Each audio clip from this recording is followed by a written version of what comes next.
Baik semuanya, sebelumnya perkenalkan kami dari kelompok Fufu Papa. Kali ini kami ingin mempresentasikan pitch deck mengenai NICAS atau adalah Sistem Informasi dan Manajemen Niki Frozen yang memiliki slogan yaitu satu platform, dua cabang, dan nol selisih. Pada presentasi kali ini kita mempunyai 7 agenda yang akan kita bawakan, yaitu ada latar belakang, solusi yang kita tawarkan, software requirement, use case dan interaction, arsitektur dan database yang kami gunakan, future dan development, dan tim kontribusi yang akan kami tampilkan. Lanjut. Profil klien yang kita miliki ada 5, di mana jenis bisnis yang kami hadapi itu adalah penjualan frozen food. Dan di bagian distribusi, kami Niki Frozen memiliki 2 cabang dengan jarak yang berbeda dengan waktu tempuh sekitar 45 menit. Serta Niki Frozen juga memiliki tenaga kerja berjumlah 15 karyawan. Dan memiliki jam operasional 2 shift, yaitu adalah shift pagi dan shift malam. Di mana metode yang mereka gunakan adalah QRIS dan cash. Nah, membahas kondisi saat ini yang dihadapi Niki Frozen atau yang dimiliki Niki Frozen, yaitu Niki Frozen memiliki 2 platform yang berbeda untuk mencatat keseharian mereka, di mana Niki Frozen mencatat aplikasi kasir menggunakan Pawon dan aplikasi Pekari Jurnal untuk pencatatan keuangan mereka. Nah, masalah yang mereka hadapi adalah ketidakintegritas dan data tidak sinkron, pencatatan manual sebagai cadangan, karena perbedaan 2 platform tersebut memiliki ketidaksinkronan data, sehingga menimbulkan permasalahan-permasalahan yang akan kami sebutkan. Nah, permasalahan yang ada, di mana ada 5 masalah utama yang dihadapi. 1, selisih keuangan. Pada setiap harinya, Niki Frozen memiliki selisih keuangan, di mana rentan dari 6.000 hingga 20.000 per hari terjadi secara acak atau sulit ditelusuri, dan memiliki keuangan dilakukan setelah pencatatan keuangan dilakukan setelah sesi selesai, tidak real time, rawan kesalahan, apalagi kalau nanti sedang ada arus ramai pelanggannya. Selanjutnya, dan tidak ada manajemen stok, di mana arus barang keluar dan masuk tidak terpantau dengan sistem yang terintegrasi. Tanpa peringatan kadaluarsa, tidak ada sistem notifikasi kadaluarsa yang krusial untuk bisnis Niki Frozen. Percampuran data antar cabang dan kasir tidak terpisah. Ini menyulitkan untuk penelusuran tanggung jawab pada setiap sesi kasir. Oke, selanjutnya adalah dampak masalah yang ditimbulkan. Yang pertama ada kerugian finansial akibat selisih. Yang kedua ada beban kerja karyawan bertambah. Ketiga ada sulit audit performa per cabang. Lalu yang keempat ada risiko produk kadaluarsa lolos. Dan kelima terakhir tidak ada akuntabilitas kasir. Oke, selanjutnya untuk mengapa harus diselesaikan sekarang. Nah, ini untuk tujuan untuk pertumbuhan bisnis, dampak finansial, lalu manajemen stok, terus reputasi bisnis. Oke, selanjutnya di sini ada proposed solution dari kami, yaitu sistem kasir dengan manajemen lalu menggunakan satu platform. Nah, di sini nanti terdapat 3 role, yaitu kasir, terus admin, lalu owner. Oke, di sini fungsi yaitu kasir sebagai keuangan, stok, laporan, dan terintegrasi penuh. Lalu platform yang digunakan yaitu web, lalu device yang digunakan yaitu tablet. Lalu stacknya kita menggunakan Laravel dan MySQL. Oke, selanjutnya di sini ada keunggulan solusi dari kami. Yang pertama ada real time, yaitu transaksi langsung tercatat. Yang kedua ada terintegrasi, jadi kasir, keuangan, stok itu menjadi satu sistem. Selanjutnya ada multi laporan, jadi per sesi, harian, mingguan, bulanan itu terpantau dengan jelas. Selanjutnya ada multi cabang, data dua cabang terpisah dan bisa dipantau masing-masing.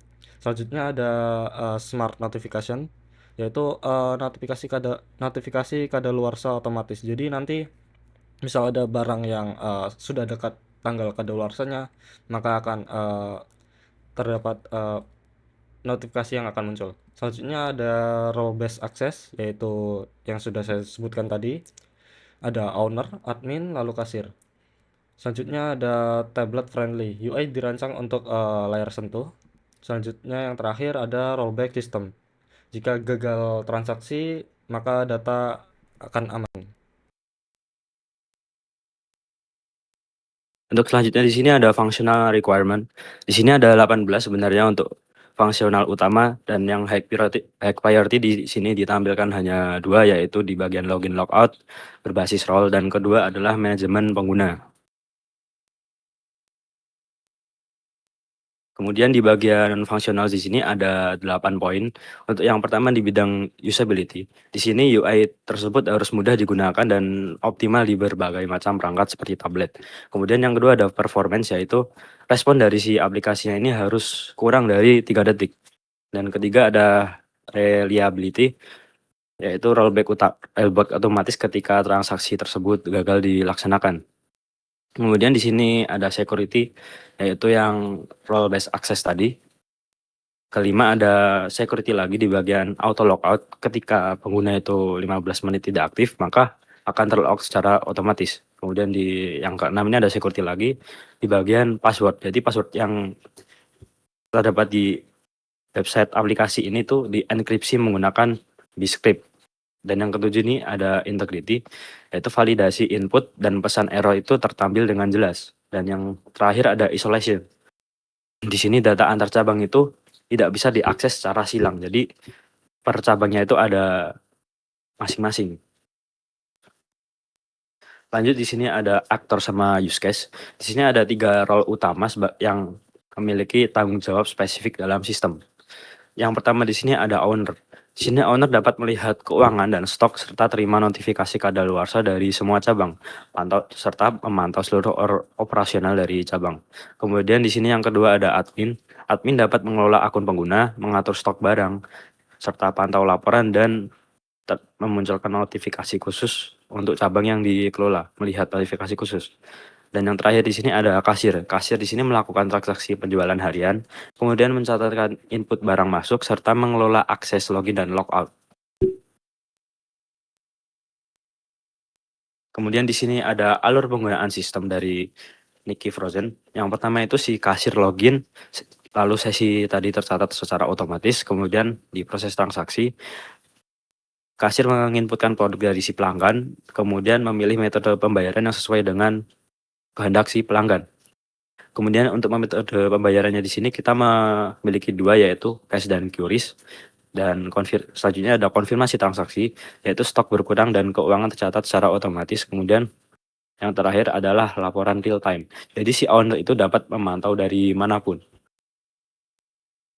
Lanjut di bagian arsitektur dari si sistemnya. Yang pertama ada di client layer.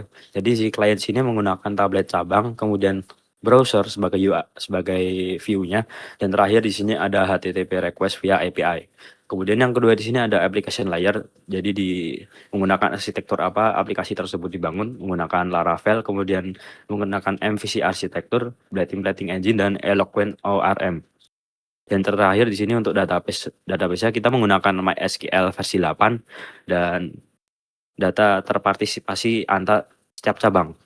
Dan untuk external service di sini kita menggunakan payment gateway queries via API integration. Lalu selanjutnya adalah database atau ERD ringkas. Terdapat 9 tabel utama atau struktur relasi mencakup entitas cabang, user, untuk memperlihatkan user, stok, memperlihatkan stok yang tersedia atau stok yang sudah mau habis. Lalu barang masuk, kapan barang di stok sesuai dengan sesuai dengan tanggal. Sesi kasir mencatat kapan giliran kasir menggunakan aplikasi, transaksi mencakup detail transaksi dan produk. Lanjut, future development, di mana untuk fase 1 yang sekarang adalah menerapkan sistem kasir dan keuangan terintegrasi. Yang kedua, manajemen stok via barcode. Yang ketiga, gunakan laporan multi period. Yang terakhir adalah notifikasi kadaluarsa. Lalu untuk fase kedua untuk yang akan datang, kami akan membuat aplikasi mobile berbasis Android atau iOS, menyediakan dashboard analitik dengan grafik, integrasi printer stroke otomatis, ekspor laporan ke Excel atau PDF, membuat fitur pemesanan stok otomatis. Yang terakhir adalah multi payment gateway tambahan selain cash dan juga QRIS. Lalu untuk selanjutnya adalah risiko dan mitigasi. Di sini adalah risiko gegap teknologi. Solusinya adalah buat UI sesederhana mungkin dan pelatihan singkat. Yang risiko kedua adalah koneksi internet terputus. Lalu kita membuat solusi sistem berbasis web koneksi dengan membuat koneksi cabang yang stabil.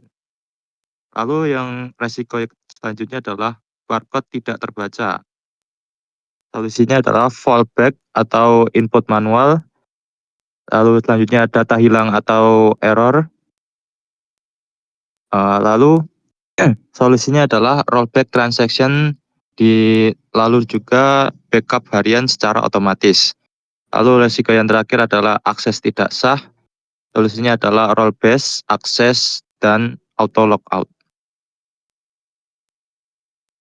Lalu di sini adalah tim kontribusi dari kelompok Fufu Fafa, di mana ada Muhammad Daud Faizur Rahman sebagai Product Owner, Requirement Analysis, dan Documentation.